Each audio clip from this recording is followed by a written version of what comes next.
just for someone who wants to try out team-based learning, can we just really quickly summarize what a team-based learning session would look like? So start with the students do some work beforehand, and then what? Yes, and then how does it proceed from there? So there's a student support guide which we release to students usually a couple of weeks before they come to class. Then when they come to class, they have a 10-question multiple choice. There is one best answer from that, which they do individually. Then they follow the same questions again, but within their team. And we have the one thing you can use is some special feedback forms where they scratch off the box called an IFAT card, available from Epstein Educations, and that gives them, they can see whether they've got the answer right or not. If they haven't, they talk about it again. So that's the TRAS, the Team Readiness Assurance exercise.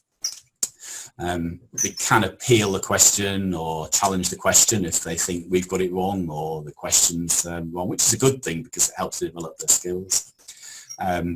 Then we get involved in talking over anything that the cohort has been struggling with.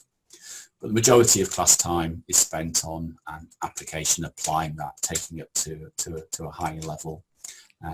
And that's that group decision-making process that we sort of talked about before, is that right? Absolutely. So they all work on the same. It's a challenging problem. They have to make a specific choice, that decision-making, and justify and defend that answer to potentially other teams. And then we sort of come in at the end, we facilitate that, and come in at the end and give our opinions. Right, and you were saying that in a 2-hour session you might have sort of 3 of those application exercises.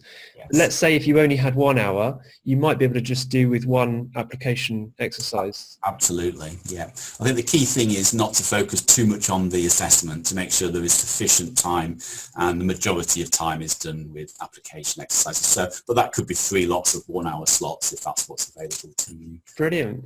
Well, that's a really useful tip as well for people to take away. Great. And are there any challenges to using this approach, and how can you overcome them?